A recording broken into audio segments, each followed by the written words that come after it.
Hi, everyone. Thank you so much for tuning in to the podcast.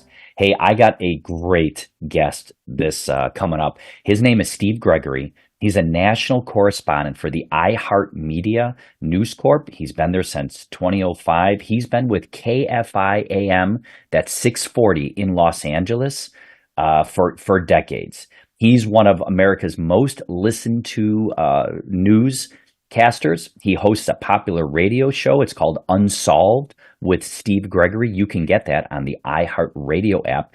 He has a list of accomplishments. I'm just going to name a few so you know who you're going to be hearing. He's an 8-time winner of the prestigious Edward R. Murrow Award. He's a winner of more than 60 Golden Mike Awards for his coverage on breaking news. He's an instructor at various universities. He's post-certified, that's police officer standardized training. He does work at governmental agencies. He is an all-around great guy. And in this podcast, we focus mostly on the media and policing, but we actually get into a little bit about COVID. We get a little bit about media bias. It's a really great conversation. And what I recognized was this is one of the fastest 60 minutes I've ever had recording. I hope you enjoy it.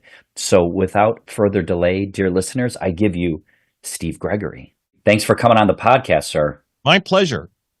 It's an honor to have you. So Steve, I'm going to jump right into it because I deal with a lot of police officers and everyone's dying to know, why does the media hate police officers so much? I don't know that the media hates police officers per se. I think there's been a very maybe a misdirected anger in my experience in dealing with law enforcement over the years. I find that the great many people in law enforcement tend to judge everyone based on the way national media covers law enforcement and not necessarily the way the local media covers law enforcement.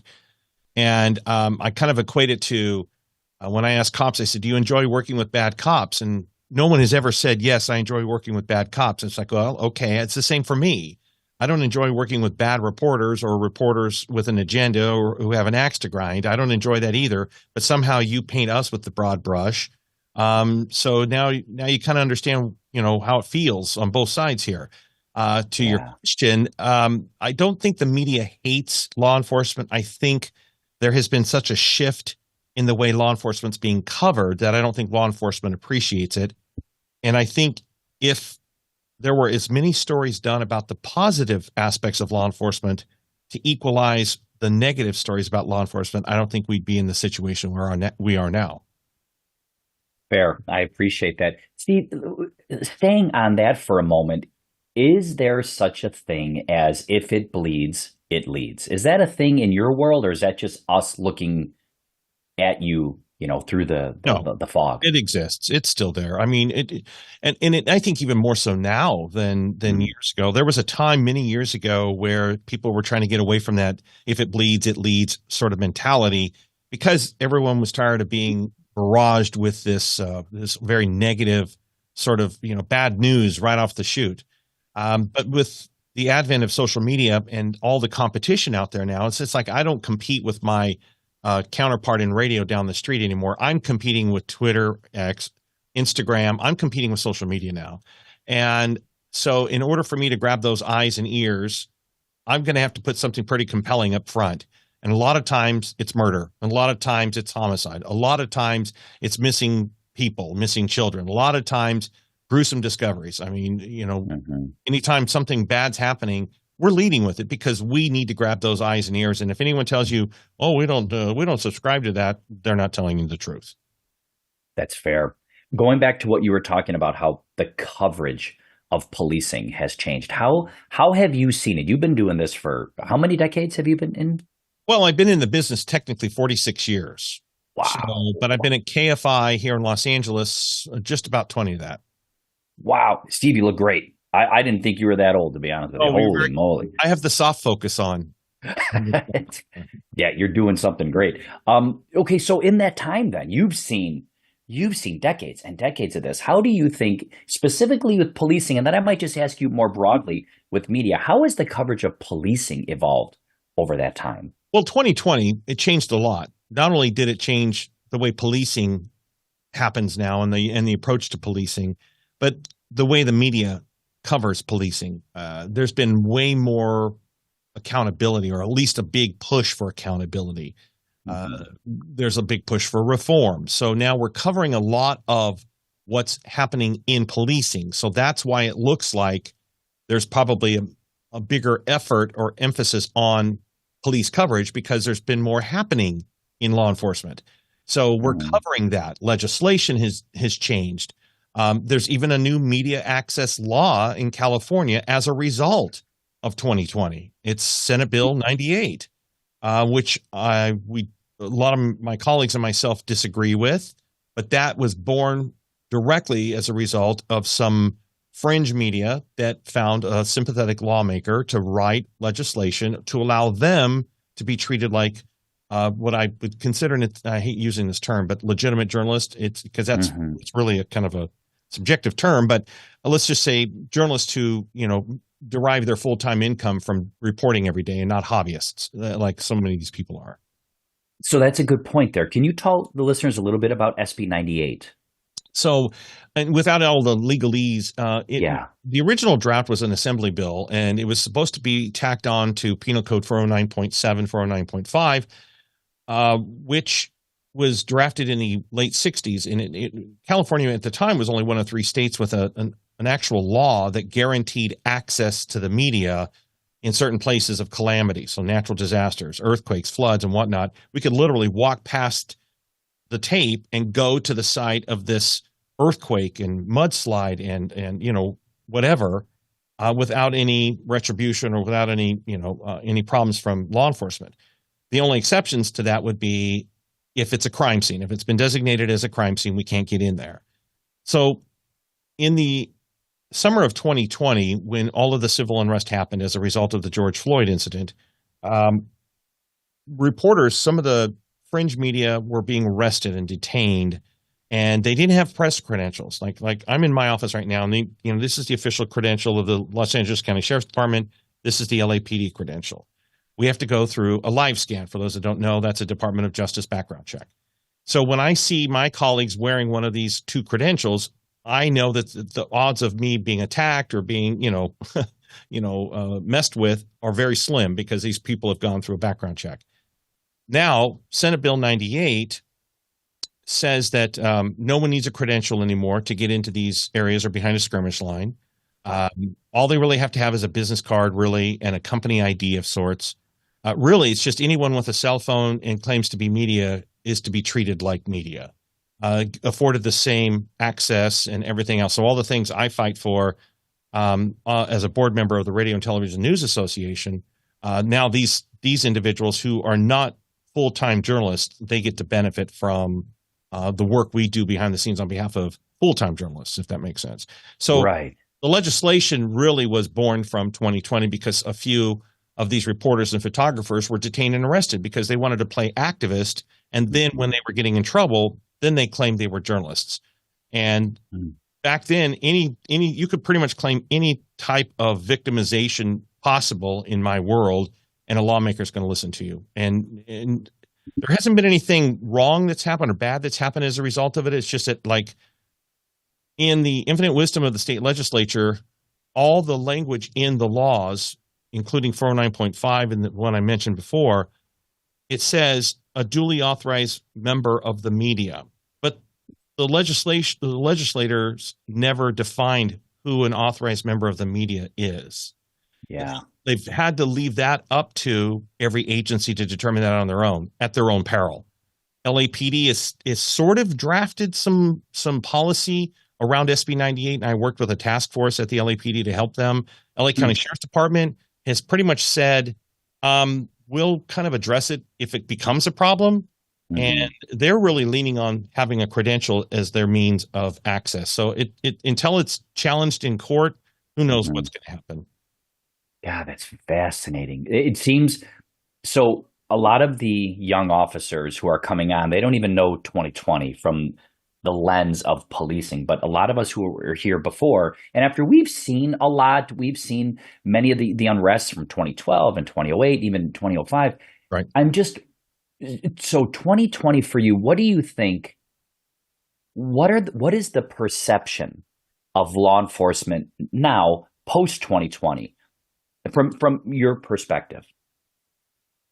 As looking at it through a lens of an officer. Mm.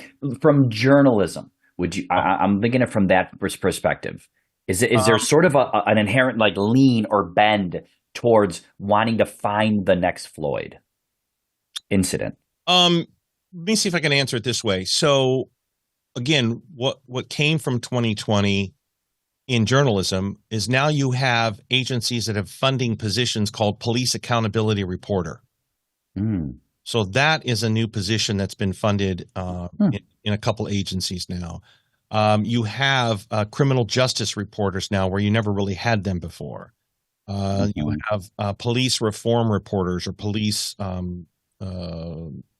what was it? Something Like, along those lines. So anyway, you yeah, have specific jobs now whose role is only to, pick apart law enforcement and keep tabs on them.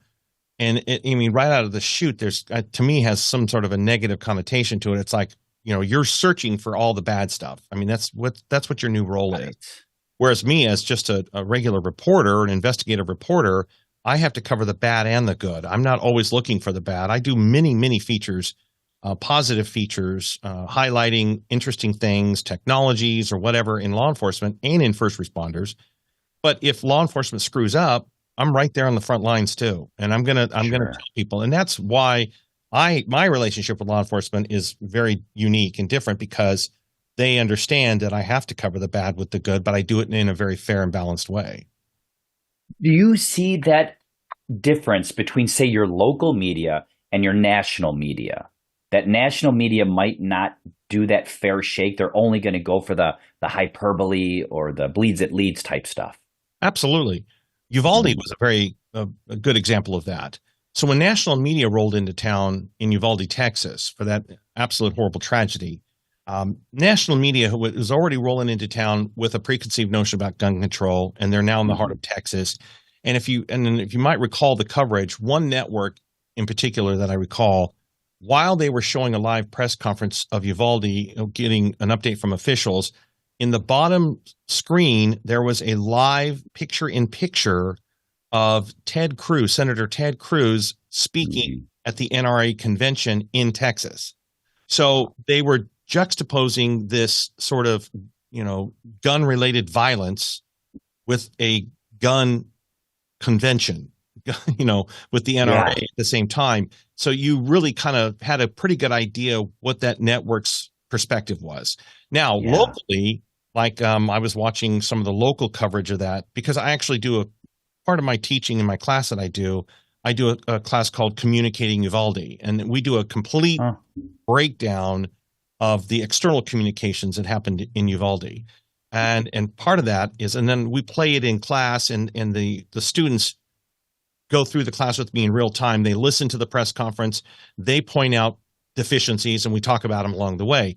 And one of the things we noticed in there is how local media were more interested in where people could get mental health counseling, Mm. where they could Mhm. go to collect their children's belongings from the school.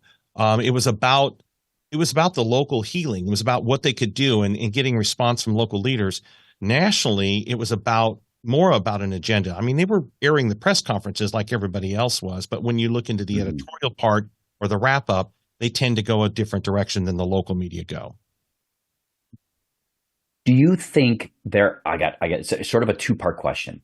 Is there some uniqueness with, say, West Coast news and East Coast news? Do you see any of that? Kind of there may be a difference between West Coast, music and whatnot. Do you see any of those trends with news? You mean like in the hip hop community, like the East Coast hip hop versus West Coast hip hop?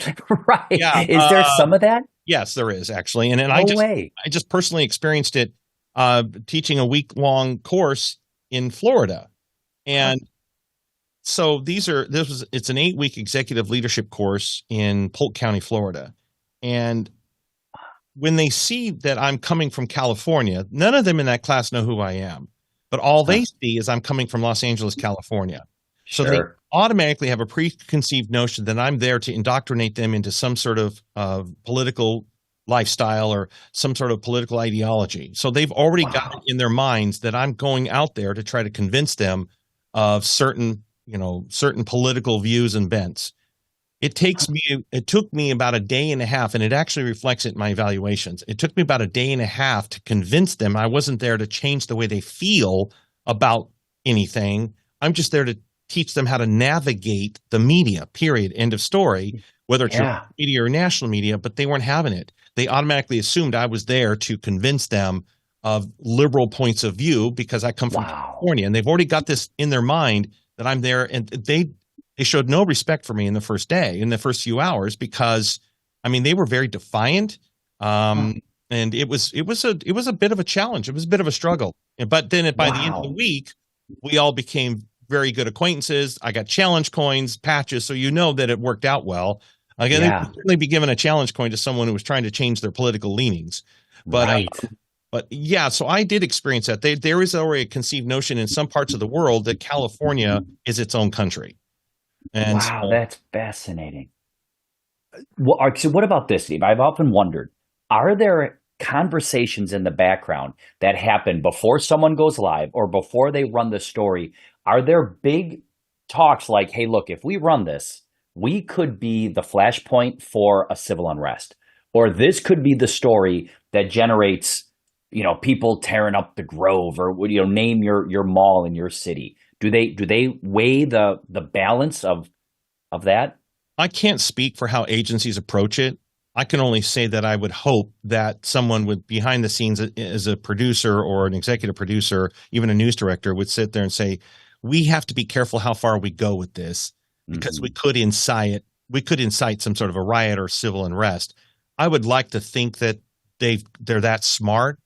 That Hmm. said, I also have seen a lot of very irresponsible behaviors on the part of some media outlets because they know they're going to get their shot. They know they're going to get their reaction. I have seen Hmm. some reckless behavior on the parts of reporters and news outlets in general. And most of that comes on the network level because they're of the opinion that they don't care, sue us, whatever. Uh, Right. I've seen them do some very irresponsible, reckless things, illegal things in some cases, but I've seen them really push the envelope, and I would like to think in my world, in my market here, that our people are looking at consequences. But sometimes we have to cover things that might spark an outrage. Like if I'm uncovering some sort of unjust situation. I mean, let's take a look at the LA Times breaking the story about the racist audio tapes that leaked from City Hall, Hmm. and it caused the demise of the president of the city council. And I Right. mean, there was outrage on that, and people showed up at the city council chambers to chant. People got arrested. So yeah, but when you look at what they're doing here, that's the role of journalism, is to uncover stuff like that. So Yeah. sometimes that there's going to be a big backlash, and you got to balance that. But I think at the end of the day, responsible people in media are going to sit there and say, yeah, this is going to cause a big backlash. We don't necessarily think it's going to cause a riot per se, but we Hmm. know there's going to be a severe reaction to this. And I think sometimes they weigh that, but that doesn't mean they can't not report what they've uncovered, because that's too important. Yeah. It's good. So what about from the perspective of agencies? Because I have people that listen, from other spots of the country. Where can law enforcement agencies start to, I hate to say control the narrative because it almost sounds like we're trying to hide something, but how can they better navigate the narrative with policing? So if you were giving advice to agencies and say, look, you should all try to adopt this framework or methodology in communicating with the public and with media. Yeah, so I've been counseling agencies on this kind of stuff for years, and the first thing I Mm. tell them is get ugly early. I mean, it's the three words I always tell everybody: get ugly early. It's just Huh. no reason that not to. Yeah, it's like tearing off a band-aid. It's going to hurt up front, but it's going to heal a lot faster. Um, and when you say control the narrative, yeah, that's we don't like to hear that because that means Hmm. you are controlling what we get to report. I say get in front of it, get in front of the narrative, establish the Better. narrative is the better way to put it. And what I Yeah. mean by that is making sure an agency puts its date and timestamp on a story first. they never want to be in a position of playing catch up. Mhm. Case in point, there was a story a few years ago in Skid Row. There was an officer involved shooting on Skid Row involving an unarmed African American man. And officers from Central Division showed up, and all the thing that the video showed was um, officers scuffling with this man, and then you hear gunfire, and that's it. And then the unarmed African American man dies. What was missing from that was all the context, all the lead up to that point. But all that's ever posted is the aftermath or the actual event itself. Come to find out, he had a miniature baseball bat, and it was armed robbery, basically. He was going around to other homeless people and stealing their money or beating them with a bat. That's why Mhm. officers showed up. But the video had been posted, and it just took off like wildfire. Right. LAPD hadn't had a real robust social media program in place yet. And I had been communicating at the time with Commander Andrew Smith, who was the head of media relations section. And we had a conversation about it. And I just told him, I said, man, you better get in front of this fast. Cause I said, it's spreading like wildfire on social media. And 2 weeks prior, they did have a big protest over the shooting of an unarmed African American teenager in South LA. So I said, you Mhm. better do something about this, because I said, this is getting out of control. And I said, I hope you're going to come out and speak about it. So that always became a great example for me, because had they gotten in front of that thing faster, Mhm. there would have been less outrage. I mean, there still would have been outrage, but there wouldn't have been nearly the protesting and all the other stuff that was going on as a matter, after the fact. They let everyone else establish the narrative for them. And then they had to spend all that extra time playing catch up to a narrative that had already been, plus hashtags on social media, which creates their own threads and their own identities. So they were Mhm. establishing hashtag Skid Row shooting, hashtag police shooting, as opposed to Right. hashtag LAPD. That was not in the narrative, but LAPD officer involved shooting or LAPD kills homeless man. That was in the narrative. So Uh-huh. you got to get ugly early, and it might hurt, but you got to do it. And I'm noticing agencies now, as a result of that, by the way, at the time, the chief, Charlie Beck, within under 24 hours had a press conference, and he was already showing evidence, which was completely unheard of in the LAPD. Mhm. Robbery Homicide, RHD, was completely livid over it because they were showing too much evidence. But the chief said, we've got to get out here and show this evidence and tell people that this guy was actually grabbing an officer's gun. He was trying to grab the Mhm. officer's weapon out of his holster. And that's why an officer involved shooting happened. It's great. That's great advice. And you absolutely must trademark the "get ugly early" It is. phrase. That's fantastic. That's a great like title of a book. Okay, so that's an agency. Now, what about cops? Are it's difficult for them to already do the job. I mean, it has its complexities and its ups and downs, but now there is this sort of ever-present social media issue where people are running up to them and filming them. If you could give some advice to these officers who are just stepping into this, and it's not something they're used to because we have very generational cops. So some of the young cops are used to it, but not a lot of them are. What would you give advice to these cops Well, knowing that it's out there? like you say, the younger generation is used to social media. They already know how to navigate social media. They're used to it. It's fine. Hmm. That doesn't mean they necessarily are happy with, people running up to them and recording them, but they have to understand that, in this very voyeuristic society, and social media has helped really perpetuate this voyeurism that we have. Um, Hmm. if the person's on a sidewalk, a city sidewalk or a city street, I mean, they are legally allowed to do that and record you doing your work. The only time they're not allowed is if they're getting in the way, if they're getting too close to you. I counsel agencies this way, and new officers rather. I counsel officers this way. I said, there is uh, there is nothing bad about being cooperative. And then now in this age of, Hmm. and I use air quotes, First Amendment auditors, Yeah. because those are just agitators, really, and in this culture of people trying to hold the cops accountable, get them in trouble, bait them into doing something bad or illegal, you just gotta really tone it down. Don't get defensive. You've just got to cooperate and freak them out and tell them your name and just say, "Oh, hi, I'm Officer Smith.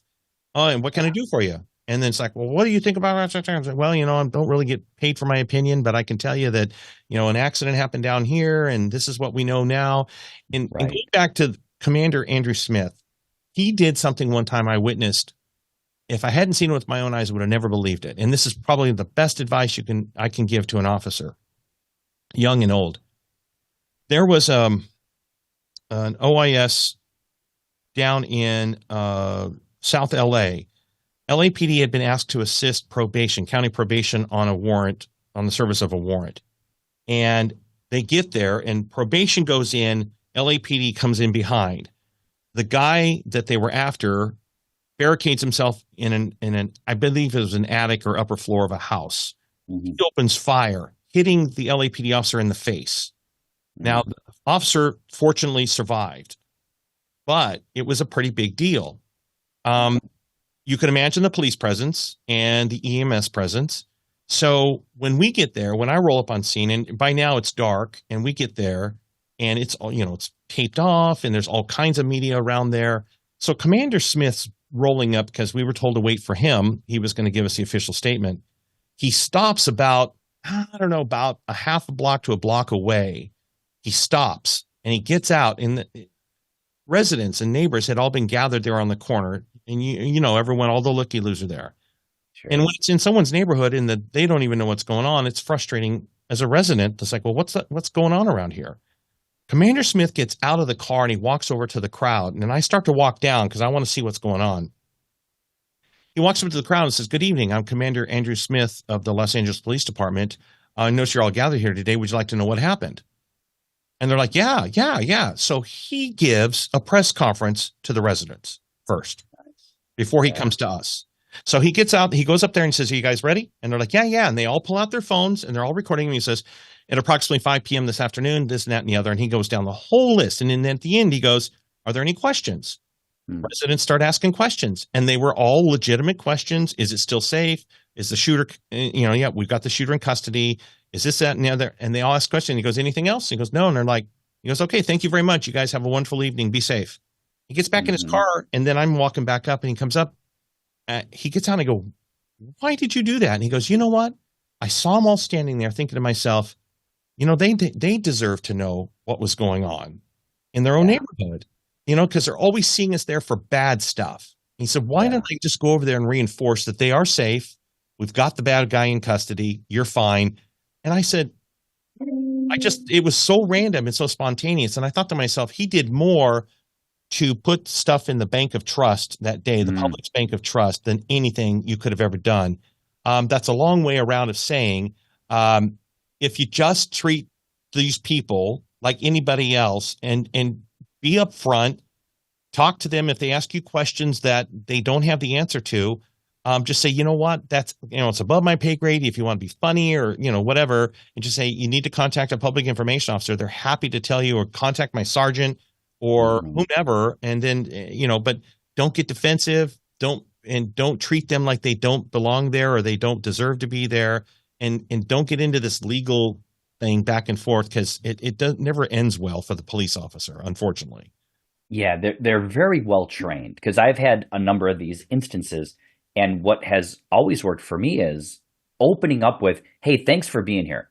I appreciate you, demonstrating accountability. I appreciate your involvement in civics, something along these lines." Because I'm not trying to get adversarial, because they know why they're there. They've already researched the law. They're just waiting for us to make a mistake. Right. And I've had I've had good experiences. Just because I will say I'm not exactly sure, I can't speak on behalf, but I'd be more than happy to give you like a personal opinion, and it's gone quite well. But there is a distrust, and I think that's what officers have is they want to keep everyone arm's way. Right. They think they're just waiting to get stuck in something like a verbal trap. Here is You want one of the best disarming statements you can ever make is when Yes. when you tell people, sideliners, and you go, "Hey, you know what? You can get a better shot from over here." Mm, If you tell them, instead of trying to keep them away, like you said, and be adversarial, just say, "You know what? You can get a better shot of the accident over here, or you might be able to get a better shot over here." yeah. If you tell them and help them, then they start to really disarm. I mean, they really start to, or you're de-escalating that situation when you start to be cooperative like that. Um, the other thing that I'm reminded of too, there was an incident with the LA County Sheriff where a well-known field reporter was out one morning, and they were witnessing the arrest of somebody in the back seat of one of their SUVs, and the photographer had a shot of them from the sidewalk. They were legally allowed to be on the sidewalk shooting this arrest. And as they were doing it, a deputy takes their big mag flashlight and starts shining the flashlight into the lens of the camera, which was Yeah. really bad because it could have also hurt and injured the eye of the photographer. Mhm. So the reporter posts a picture of that happening and puts it on Instagram and says, "This is the LA County Sheriff's Department preventing us from, legally recording an arrest on the street." Well, the Yeah. sheriff sees it and he freaks out and he calls the reporter, reaches out directly and says, "What happened?" And the reporter tells him what happened. Well, then when it come to find out, it was a juvenile being arrested.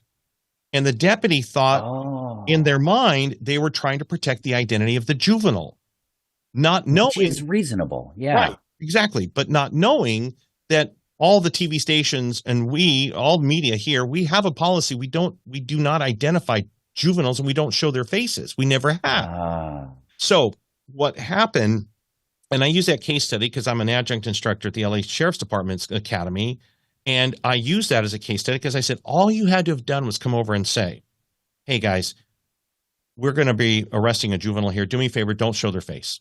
That's all you had to do. mhm, And mhm. then guaranteed, everyone who works mainstream in Los Angeles would have said, "No problem. Thanks for the heads up." Yeah. Because the last thing we want to do is show a child's face on TV.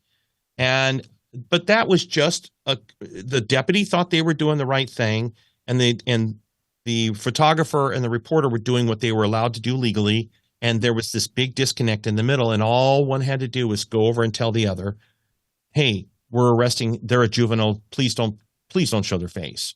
And I mean, if you think about all the video you see on TV with stories about schools, we never show students. We're always showing Right. we're showing legs. We're showing blurred out faces if we're showing them. We're not going to do that. And it's the same thing with Yeah. identifying victims of sex assault. We don't do that. That's our policy. That's great. That's good information. And it just goes to show how a little bit of humanity could have really gone a long way. That would have been a really nice deposit of the public trust. Right. You said something, Steve. You said mainstream. Now, oftentimes, because I'm a consumer of news, so I'm listening to local talk radio and both the big agencies and whatnot. I hear this term, mainstream media, and it usually is meant like the Washington Post, the New York Times, and this conglomeration of people that get together to try to shape the narrative. It almost has a negative connotation, like the mainstream media. Have you heard that or seen that? And then what would you correct the record on that? Well, you know what? It's funny you bring that up because mainstream media to me means something different now than it did years ago when I was first Hmm. in this business. Mainstream media was pretty much all media because we didn't have fringe media back then.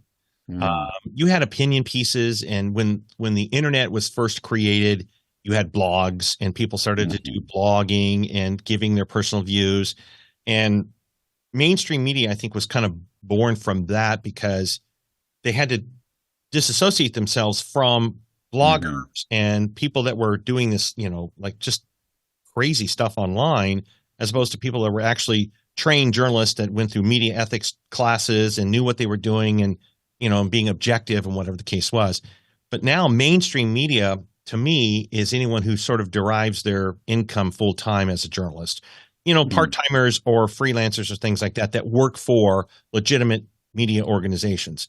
So then that begs the question, well, what about that Twitter person that has 7 million followers and they happen to cover police? Yeah. I counsel agencies all the time. I pose the question. If this person walks up to you and says, "Hey, I'm with Southern California cops. It's a Twitter feed that I do that highlights the cops. I have 7 million followers. Mm.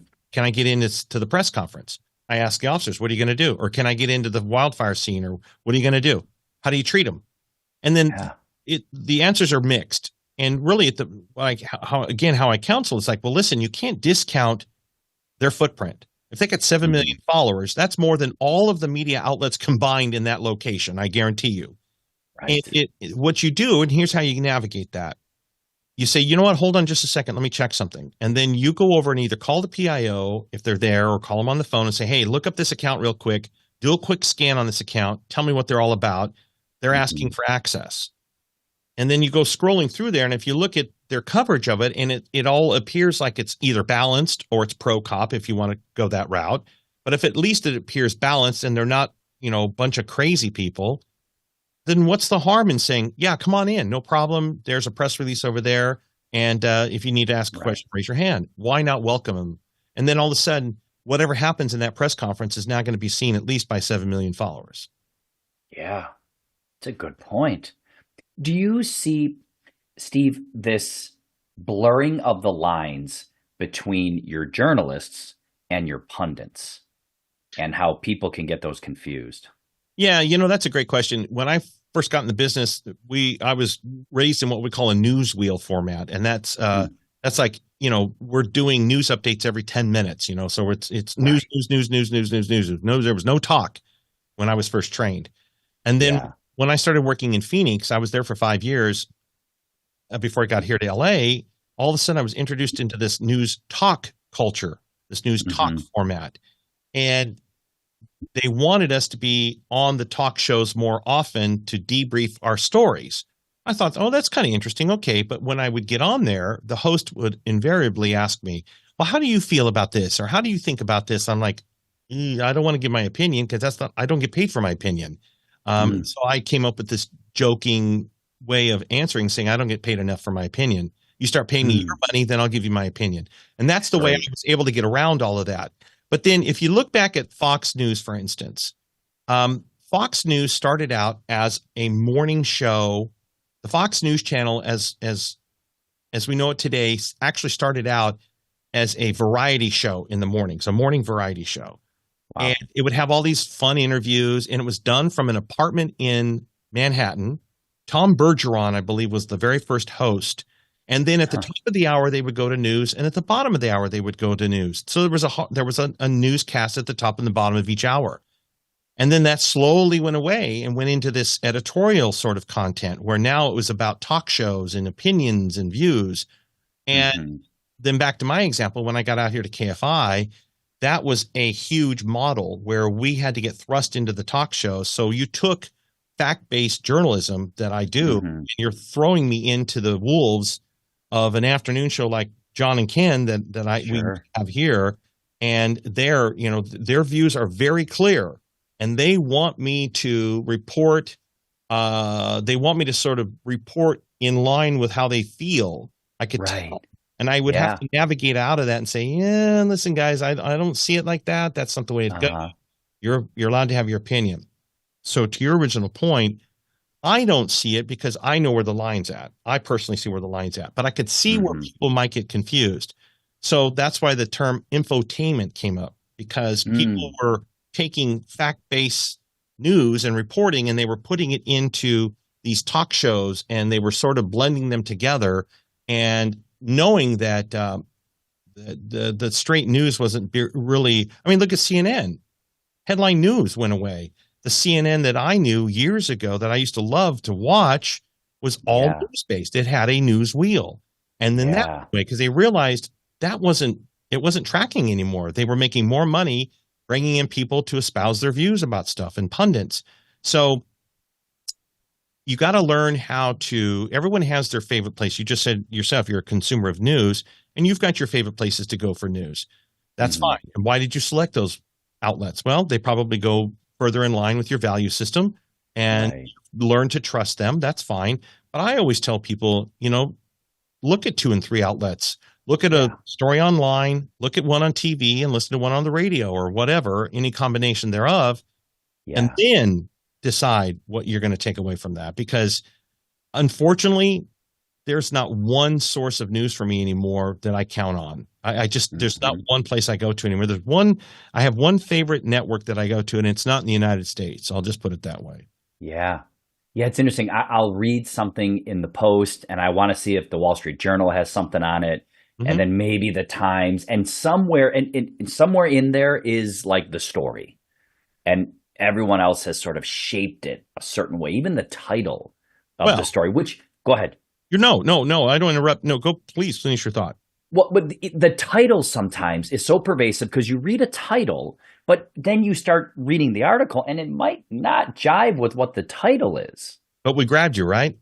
Yes. But that's it. Yes. That's why it's called above the fold for a newspaper. Ooh. Yeah, because Uh-huh. we're grabbing your attention. We want to grab you and hopefully keep you.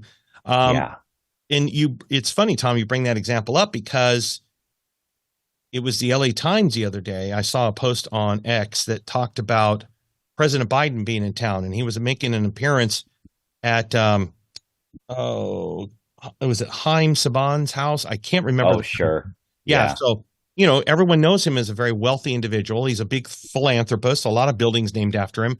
But Yeah. the headline read, and I'm paraphrasing. The headline read, "President Biden appears at fundraiser of home of Israel supporter." Mm. That was the headline.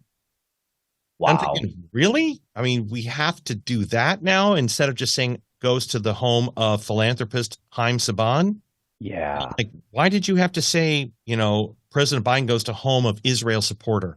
That Hmm. had nothing to do with anything, but that was the Yeah. headline they chose to wrote, and they got eviscerated online, in the responses about because of that headline. That's the Yeah. stuff that really disturbs me.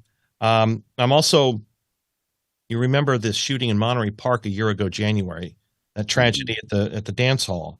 Right. I was called out there at 2:30 in the morning, and so I was there from the very beginning, or at least the beginning of the briefings. And network media immediately started this narrative that it was a hate crime because Yeah. it was Asian people Yeah. killed, right? So the Right. narrative started to blend in, and you started saying it's not really clear yet whether or not this is a hate crime. So they're already saying the words hate crime. There's been Hmm. no evidence to suggest it was a hate crime, but because it happened in a predominantly Asian neighborhood or in predominantly Asian community, everyone Hmm. assumed it was a hate crime. So the networks were using the terms hate crime or the term hate crime over and over and over. Then Yep. a press conference comes out, and the sheriff of LA County says, "We're looking for an Asian man who's the shooter." Hmm. Oh, then that sort of ruined it. It burst everyone's bubble in networks because it's like, oh, it's not a hate crime. Oh, okay. Well, we have to find a new label now. So then the Hmm. rumor came out that the man's ex-wife was at the dance hall and she was with some other guy. Now it was a man after his ex-wife. So now it became about domestic violence. So the Hmm. networks were talking about this could be a domestic violence situation. You don't hear hate crime anymore. Now it's domestic violence. Right. Then they come out and say the ex-wife was nowhere near the dance hall and they had been separated for years, many, many years. Then they're like, Hmm. oh no, now what? Oh, mental health. Okay. Then they said, well, the guy was old. He'd made a report at a police station in Hemet or somewhere that Hmm. he heard he thought his family was trying to poison him and steal his money. Now it became mental health. Now a guy with a mentally ill man with guns. Now that was Hmm. the new narrative. But then they found out the guns were legally registered and legally purchased. Hmm. He did not have a diagnosed mental illness. He was Hmm. just a bitter old man.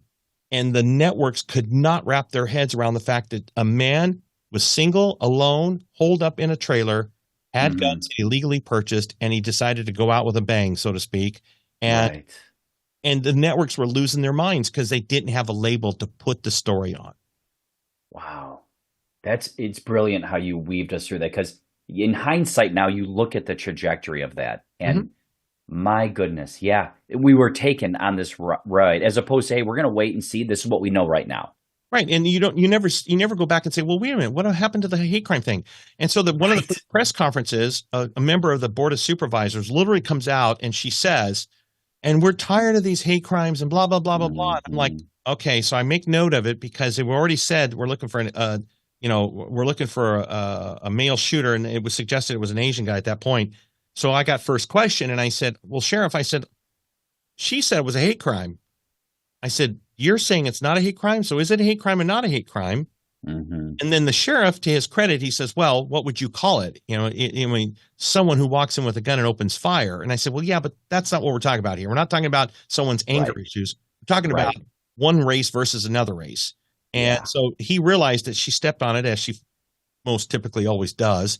But she stepped in it and didn't realize it. She was just reading off the paper. We're tired, Right. we're tired of these hate crimes. I was like, you don't really know what's going on, but that's part of the problem. No one pays Yeah. attention to the facts anymore, the details, and we never go back and retract. We never go back and say, Yes. we initially thought this was a hate crime. Well, then we initially thought it was a domestic violence issue. Then we thought it was a mentally ill man that had guns.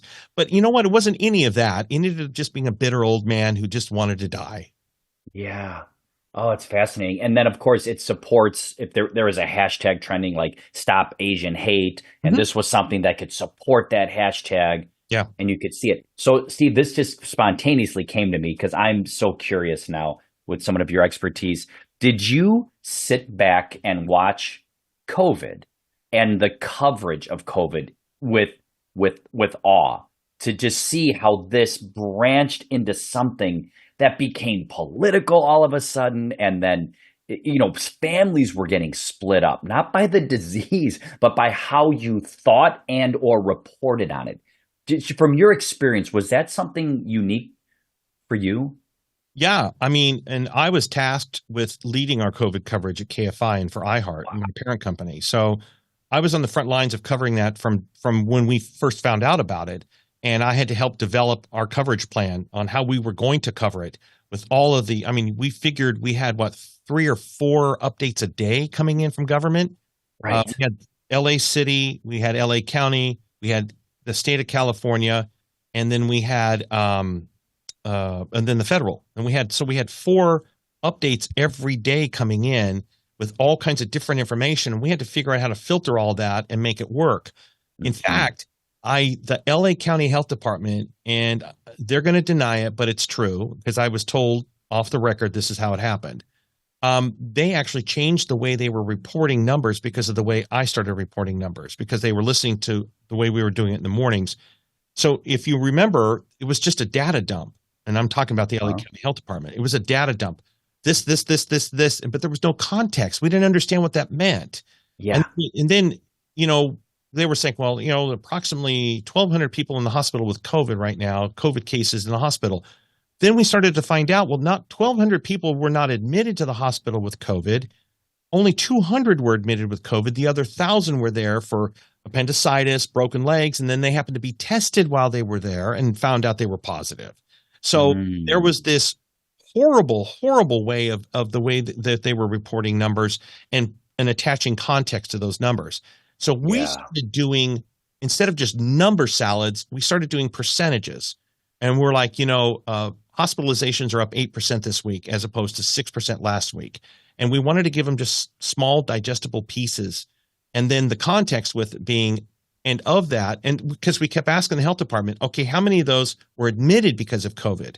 And they would never Mhm. tell us. Mm. Because, and now the conspiracy part of me kept thinking the benefit to making sure the numbers were high means the dollars are going to be high. The incoming Mm. federal dollars are going to be high. We could never get them to tell us, but they'd always say, well, that's a complicated number. And this, I said, not really.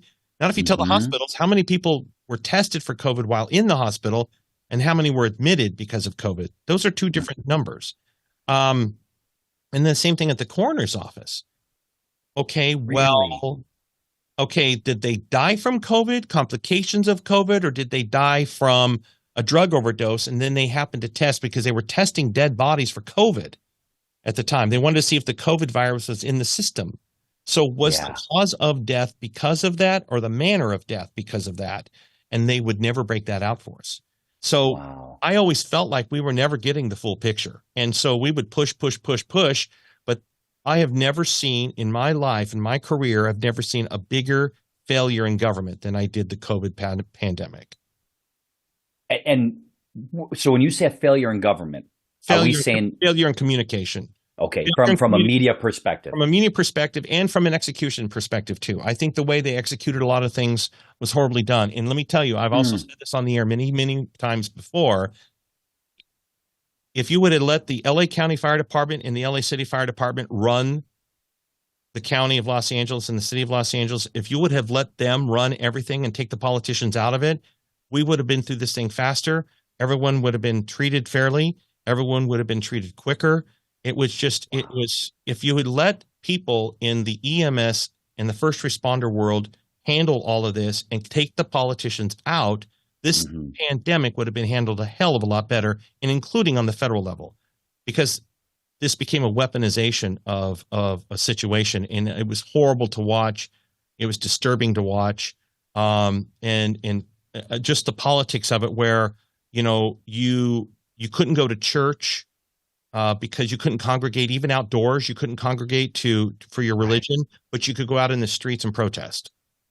You could God. protest at at certain places. You could throw rocks and bottles at cops without a mask on, but you couldn't congregate for your religious freedoms. And I just thought things like that. When I kept thinking of the hypocrisy in all of this. So as a journalist covering this and getting to see it firsthand, and then I got blackballed by the county about a third of the way in when I asked, and USA Today picked it up, and it became the soundbite heard around the world. When This was back when everything was remote, so we had to dial in and ask our questions, and then there was the live Zoom feed. And Yeah. I asked the question. This is when the county and the city were laying people off, and they were asking all the supervisors, everyone, all the people to take pay cuts. So I asked Right. the president of the board of supervisors, Catherine Barger. I said, "So have you directed all your colleagues on the board of supervisors to take pay cuts as well?" And Uh-oh. she said that was an irresponsible question. Oh, And then God. and then I was blacklisted. From that point on, I was never allowed to ask another question until the pandemic, until it was all over. And then I showed up. Then they started doing in persons. Then I showed up back in person, and they all roll their eyes when I walk in the room because they know I'm not gonna play along. So, Uh-huh. but I will say the upside to that question of being shot down is that a brewery in Lancaster, California, gave me a card that gives me beer for life. That's fantastic. In fact, Bravery Brewing, Bart Avery, the owner up there, heard the question in real time, and he freaked out and he reached out to somebody who knew me, and and I got the Beer for Life card, BFL. Oh my He goodness. said that he's a small business owner, and he said, you know what, I appreciated the question, and so I have a million beers. He gave me a million beers basically, and then when I go up and take my friends, well, I've never paid for a beer since the pandemic. What's the name of the brewery?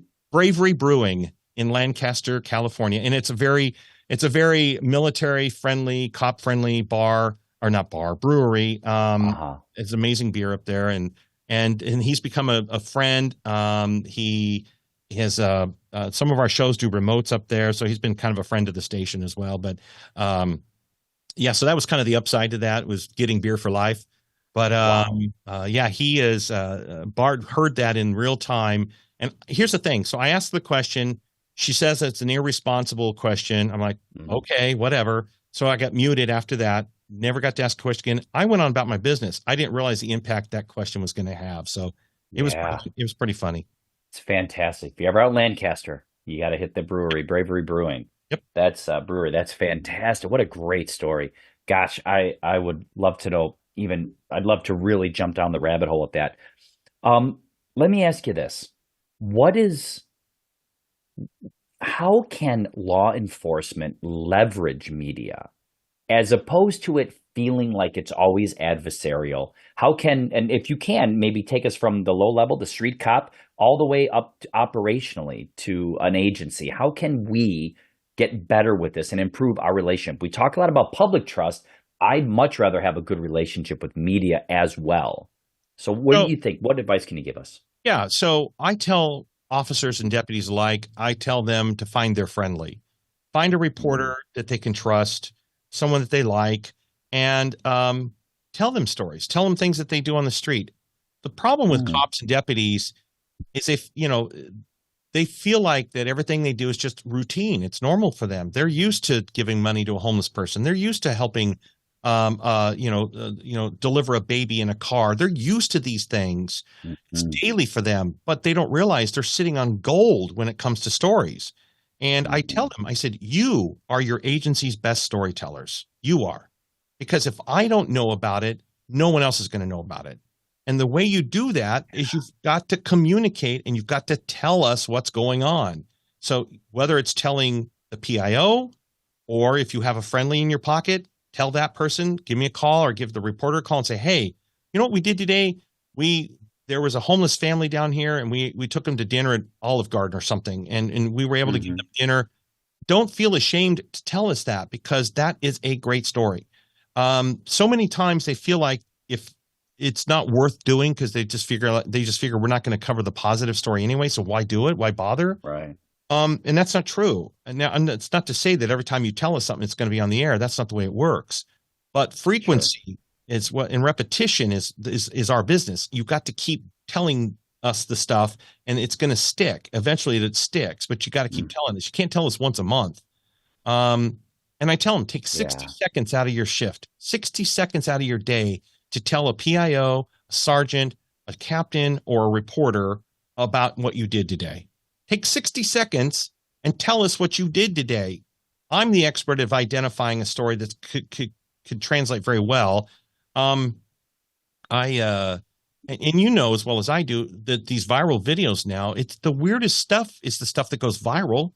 Right. There was I was doing a class for the Department of Public Safety in Arizona, the state patrol there, and we were talking about this very thing. And there was a trooper up there that took some video up on the I-40 going across through Flagstaff of a tanker that crashed into the median. Well, the tanker was Mm. carrying liquid chocolate. So all Huh. of a sudden, you had a chocolate river in this median. It was all chocolate, thousands of Yeah. gallons of chocolate. And the deputy thought it was funny. And he's recording it and he sends it to his son. Well, his son Mm. posts it and it went viral. I mean, it had like a million, some million and a half views on it. I'm like, why are you sending it to your family and not sending it to your captain? And why aren't you getting it on there as an official post? They're not because they Right. don't think that. They're not thinking that way. And they keep thinking every time the feedback I get is, why bother? No one's going to do anything with it. Yeah, well, you got Mhm. to still tell us. You are your Yeah. agency's best storytellers. Now, Steve, I love that. Let me ask you something. There was some recent legislation passed, and it's a little bit of a black eye on first responders and law enforcement. And I want to say the title of this bill, as it was written, was something like the Kobe Bryant Yeah, Act. the photos. And that, Honestly. Mhm. yeah, so this is a dark moment. So, how cops are going to see like the macabre and the most offbeat, off the wall stuff. What is your advice to them to not find themselves in that position Well, as I well? don't advocate for that. And let me clarify. I didn't mean Of course. that you shouldn't be taking pictures of that kind of stuff. Yes. I don't subscribe to that. No, Um, 100%. but How do you, but is how you see this and it almost is so unreal that it almost draws you in. Like you can't take your eyes away from the train crash. Mhm. We're so inoculated to that, but something like that, what do you tell these cops on how to remain professional despite the overwhelming urges for that? I don't know, Steve, but well, I it just say was resist the yeah, urge. That's all I say is I yeah, tell him. I said it's not worth it. It's not worth the backlash. I mean, and a lot of it is like they take the pictures. They're not necessarily going to post them because they know the backlash is going to be too great. But they like bragging rights. They like to take yeah, pictures for bragging rights. They want something to talk about when they're drinking beers, and they're like, "Hey, take a look at this," and blah blah blah blah blah. It's like, you know. yeah, And here's the thing, and there's this macabre sort of like gallows humor within your industry and my industry yeah. and that's just a human nature coping mechanism. I mean, it is what it is.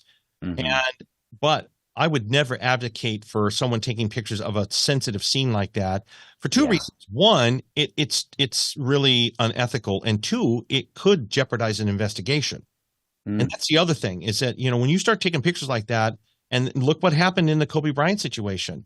And the interesting thing about that civil lawsuit against LA County Sheriff's Department was that none of those photos ever went public, but they still lost the case because there was the perception, or not the perception, but there was the expectation that those photos could Mm. go public, even though they were all private and they were all for bragging rights. People were showing them off in a bar, but they never transferred them to anybody or sent them to anybody. And to this day, Yeah.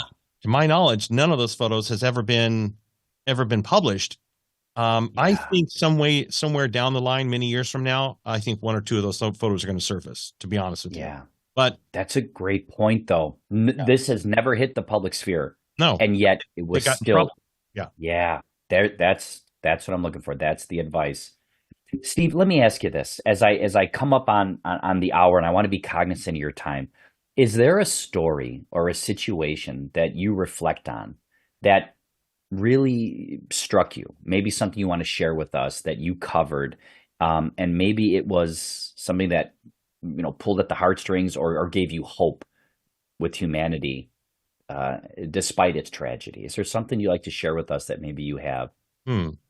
There are so many stories that have impacted me one way or another. I mean, Hmm. negatively and positively. But I mean, if I were to go down to think about stories that I've covered over the years, Hurricane Katrina was a pretty big one for me. I was there for 9 days. Mm. Wow. And I saw dead bodies, and I saw a lot of stuff going on down there, and that was another example of government's inaction, and watching. And I think what fascinates me, not fascinates me, I think what troubles me, um, Tom, more than anything in my career, is to see just how some of these people that we put so much of our faith in, and some of these people that we're counting on to have our backs, and I realize that some of these people have no idea what they're doing, and a Mm. lot of these people are not qualified to do what they're doing. And I've noticed this over the years. Um, I've covered many stories. I mean, one story that sticks out to me, the only time I got emotional on the air, where I broke down, Mm. was covering the funeral and memorial of Ryan Bonominio, a Riverside police officer who was gunned down.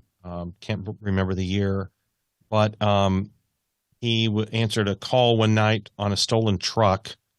Um, stolen. It was like a big rig. It was the tractor part of the truck, and he Mm. pulled the guy over, and the guy jumped out and started running. So Bonominio jumped out and started running after him. Bonominio slipped and fell on the wet grass in the park, and the guy turned around and went over, and they struggled, and he got his gun, and he executed Mm. him with his own gun. And you could hear the audio recording on there where Bonominio begs for his life, and the guy shoots him Ah. anyway.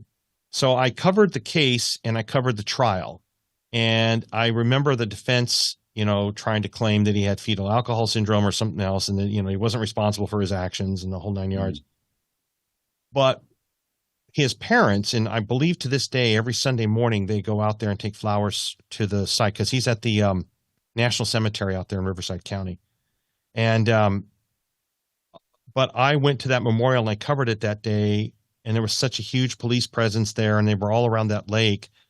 But the thing that got me was when his father walked up to the casket, the flag draped casket in the middle of this rotunda. It was an outside amphitheater, not a rotunda, it was an amphitheater. And his mother couldn't move. She sat there, and he walked over, the father did, and he put his hands on the flag, and then he sort of stroked the flag, with his hands in both directions. And as he was sort of, touching the flag, he bent his head down and he whispered something to the casket. You could see his lips move, and it was very overwhelming for me when I was telling the story back on the air, and I kind of lost it because I kept Mm. thinking this kid had done 3 tours in Iraq. He had, I think, had just either proposed or had been dating his high school sweetheart. And he came back specifically to be a cop to serve his community, um, and to be gunned down like that after serving 3 tours in Iraq, and to be Yeah. gunned down by somebody who was trying to steal a truck and could have just ran away and kept going. Right. Um, that was pretty overwhelming for me. And it all came to head that night when I was on the air, and I just lost it. And so I do. And then anything with a child, any stories where I get covered the Gabriel Fernandez case, Oh. poor little boy who Yeah. was tortured and killed by his parents. Mm. And I saw those photos in court, and I sit there and I'm watching that, and it just tears me apart.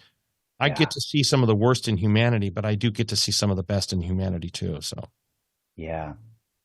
I tell you what, Steve, I have had I wonder. I can't believe how quickly the time has gone by with you. So I want to be cognizant of that. I'd like to invite you back on, and maybe we can drive deeper into some other topics. Sure. But I really appreciate you coming on and sharing with us your insight on these things. Many of my cops, when I ask them, so what are some of the problems in law enforcement? When they say media, that is one thing that always comes up. Well, the media doesn't this media. So I wanted to do a show so that at least they can hear someone that's fairly prominent and at least know that it's not this inherent rivalry that's there. They're not It doesn't they're have to. not being attacked.